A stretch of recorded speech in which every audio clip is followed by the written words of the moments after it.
Hi guys, welcome to my YouTube channel. और आज हम पढ़ेंगे 10 standard 7 chapter introduction to microbiology. इसका हम रिवाइज करेंगे। तो सबसे पहले बात करेंगे ऑर्गेनिज्म की। ऑर्गेनिज्म क्या होता है? ऑर्गेनिज्म जीव जंतु। अब ऑर्गेनिज्म भी दो टाइप्स के होते हैं, एक होता है माइक्रो और एक होता है मैक्रो।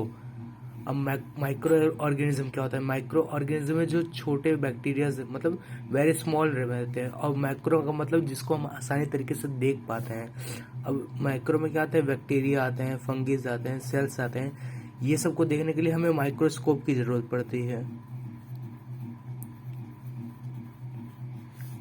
माइक्रो ऑर्गेनिज्म को देखने के लिए हमें माइक्रोस्कोप की जरूरत पड़ती है। इतना क्लियर है?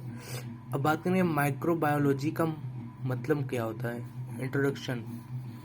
तो माइक्रो का मतलब होता है स्मॉल ऑर्गेनिज्म यानी छोटे जीव, और बायो का मतलब लिविंग लाइफ, और लॉजी का मतलब स्टडी। अब माइक्रोबायोलॉजी कितने टाइप्स के होते हैं? माइक्रोबायोलॉजी भी टू टाइप्स के होता है। एक होता है कॉमर्शियल माइक्रोबायोलॉजी, एक होता है अप्लाइड माइक्रोबायोलॉजी।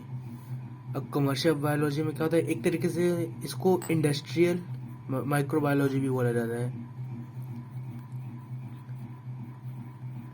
इंडस्ट्रियल माइक्रोबायोलॉजी भी बोला जाता है इसको, जो कि काफ़ी इंडस्ट्रीज में इसका उपयोग किया जाता है। और अप्लाइड माइक्रोबायोलॉजी में क्या होगा? फॉर्मेशन ऑफ एंजाइम से एंजाइम का फॉर्मेशन होगा। अब एंजाइम क्या होता है? एंजाइम एक टाइप का प्रोटीन होता है। और ये प्रोटीन का काम क्या रहता है? हमारे बॉडी में जो भी केमिकल रिएक्शन होंगे उसको वो बूस्ट करेगा।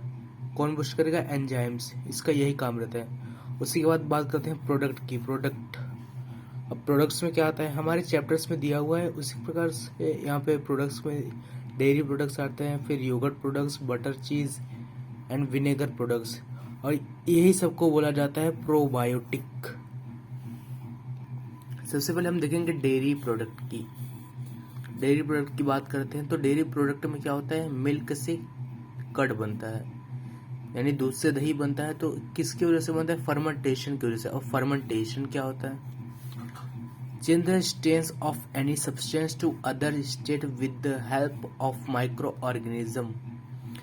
जो एक सब्सटेंस को अनदर सब्सटेंस मतलब उसमें चेंज करे सब्सटेंसेस में, उसे बोलते हैं फर्मेंटेशन। और किसके द्वारा? बाय माइक्रो ऑर्गेनिज्म के द्वारा, इसे बोलते हैं फर्मेंटेशन। मिल्क जो रहता है लिक्विड स्टेट में मौजूद रहता है, और कर्ड क्या रहता है? सेमी सॉलिड रहता है, ना ही लिक्विड में ना ही सॉलिड में। जो चीज लिक्विड और सॉलिड में ना रहे उसे सेमी सॉलिड ही बोला जाता है। और वही हमारा दिया हुआ है मिल्क से कर्ड डेडिकेट में। अब इसमें क्या क्या आते हैं? शुगर्स हो गए, फिर बटर हो गए, कैफरीन हो गया, चीज हो गया, ये सब इसमें आते हैं कर्ड डेडिकेट में। वहीं योगर्ट प्रोडक्शन की बात करेंगे तो योगर्ट प्रोडक्शन में दो बैक्टीरियाज होते हैं। मतलब जैसे अगर मिल्क से योगर्ट में कन्वर्ट करना है तो फर्मेंटेशन किया जाएगा, फिर उसको बनाने के दो बैक्टीरिया यूज किए जाएंगे। फर्स्ट बैक्टीरिया है स्ट्रेप्टोकोकस थर्मोफिलस एंड दूसरा बैक्टीरिया है लैक्टोबैसिली। ये दोनों बैक्टीरिया से ही हमारा योगर्ट बन जाएगा, मिल्क से, बैक्टीरिया से।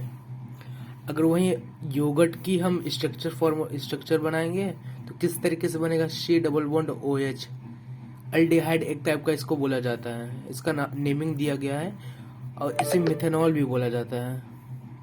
अब बटर में क्या रहता है? बटर में जो प्रेजेंट रहता है डाइसिटस एंड एसिड फ्लावर, ये बटर में प्रेजेंट रहता है। फ्लावर का मतलब हमें मालूम है आटा, एसिड का भी मालूम ही है। So it is present on butter. और वहीं हम बात करेंगे चीज प्रोडक्शन की। तो चीज प्रोडक्शन में 3 बैक्टीरिया पाए रहते हैं। पहला बैक्टीरिया है स्ट्रेप्टोकोकस, दूसरा बैक्टीरिया है लैक्टोबैसिलस, तीसरा बैक्टीरिया है लैक्टोबैसिलस क्रेमोरिस। अब जैसे हम मिल्क की बात कर देंगे, अगर चीज प्रोडक्शन कराना है तो मिल्क की बात करेंगे तो मिल्क में प्रोड्यूस जो पाया जाता है योगर्ट हो गया, फिर कर्ड हो गया। अब यही सब का प्रोडक्शन में देखेंगे तो वाटर होता है, वाटर हमें को मालूम है। वे, अब वे क्या है? प्रोटीन हमें मालूम है, प्रोटीन्स हमें मालूम है। अब वे क्या होता है? अब जैसे गांव में आपने देखा होगा, जब भी मतलब दही का मतलब कर्ड का प्रोडक्शन होता है, तो उसके ये पूरे जो मटका रहता है, हांडी जिसे बोलते हैं, उसके इनसाइड पार्ट में येलो कलर्स का जो मतलब हमारा एक टाइप का प्रोटीन्स रहता है, वो क्या रहता है? प्योर प्रोटीन रहता है। यानी आप वे को प्योर प्रोटीन्स बोल सकते हैं। क्या क्लियर है? अब बात करेंगे प्रोबायोटिक की। प्रोबायोटिक क्या होता है? अब जैसे हम मेडिकल पे जाते हैं तो आपने देखा होगा कि एंटीबायोटिक दिया जाता है, उसके साथ अब हमें प्रोबायोटिक भी दिया जाता है। अब प्रोबायोटिक का काम करता है, अगर आपने देखा होगा किसी दर्द की दवाई में, तो उसमें अगर उसके आप कंटेंट में पढ़ा होगा तो उस पर पैरासीटामोल हो गया। अब पैरासीटामोल क्या है? ये सेल्स के लिए काफ़ी लाभदायक है। अभी किस लिए यूज होता है? It is use to activate the inactive cells in the body. यानी हमारे बॉडी में जो भी सेल्स हैं वो इनएक्टिव हो गया, उसको एक्टिवेट करता है। कौन एक्टिवेट करता है? प्रोबायोटिक। अब वही जो प्रोबायोटिक्स में कौन कौन से बैक्टीरिया पाए जाते हैं? लैक्टोबिसिलिस, फिर लैक्टोबिसिली एसिडो, फिर बिफिडोबैक्टीरियम, बिफिडम बैक्टीरियम, फिर तीसरा है लैक्टोबिसिलिस केस।